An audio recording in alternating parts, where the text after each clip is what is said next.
എല്ലാവർക്കും ഈസ്റ്റർ മംഗളങ്ങൾ ആശംസിക്കുന്നു. ഉത്ഥിതനായ ക്രിസ്തുവിന്റെ ശരീരത്തിൽ കുരിശിൽ താനേറ്റ മുറിപ്പാടുകളെല്ലാം ഉണ്ടായിരുന്നു. ശിഷ്യനായ തോമസിനെ ആ മുറിപ്പാടുകൾ ക്രിസ്തു കാണിച്ചു കൊടുക്കുന്നുമുണ്ട്. ഉയർപ്പ് മുറിവേറ്റ ക്രിസ്തുഗാത്രത്തിന്റേതാണ്. ശരീരത്തിൽ നിന്ദയുടെയും പരിഹാസത്തിന്റെയും പീഡനത്തിന്റെയും മുറിവുകളും മുറിപ്പാടുകളുമുള്ളവരുടെ, മർദ്ദിതരുടെ, അടിച്ചമർത്തപ്പെട്ടവരുടെ ഉയർപ്പാണ്, തിരിച്ചുവരവാണ്, വിമോചനമാണ് ഈസ്റ്റർ. നോമ്പെടുത്തവർക്കേ നോമ്പ് വീടലിന് അവകാശമുള്ളൂ. കുരിശു വഹിച്ചവർക്കേ ഉയർപ്പിനും അർഹതയുള്ളൂ.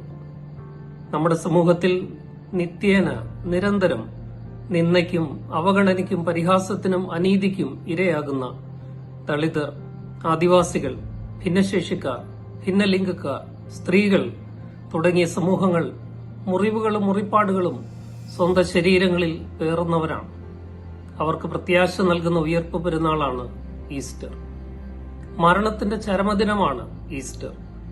മരണത്തിന്റെയും ഹിംസയുടെയും ശക്തികൾക്ക് ആത്യന്തികമായി വിജയം ഇല്ല എന്ന പ്രഖ്യാപനമാണ് ഈസ്റ്റർ. അതിജീവന പോരാട്ടങ്ങളുടെ വിജയദിനമാണ് ഈസ്റ്റർ. സമൃദ്ധമായ ജീവൻ ആഘോഷിക്കപ്പെടുന്ന മൂന്നാം പക്കം.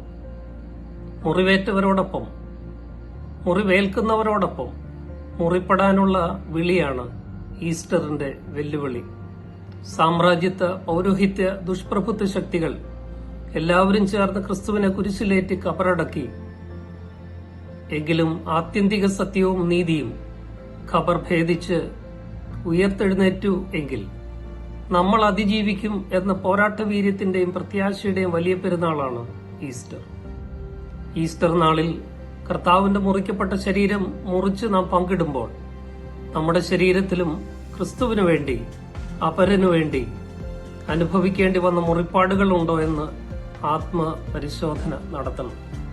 മുറിപ്പാടുകളുള്ള ശരീരങ്ങൾക്ക് ഉത്ഥാന പെരുന്നാൾ ആഘോഷിക്കുവാൻ അവകാശമുള്ളൂ. എല്ലാവർക്കും ഒരിക്കൽ കൂടി പുനരുത്ഥാന പെരുന്നാളിന്റെ മംഗളങ്ങൾ നേരുന്നു. Happy Easter and God bless.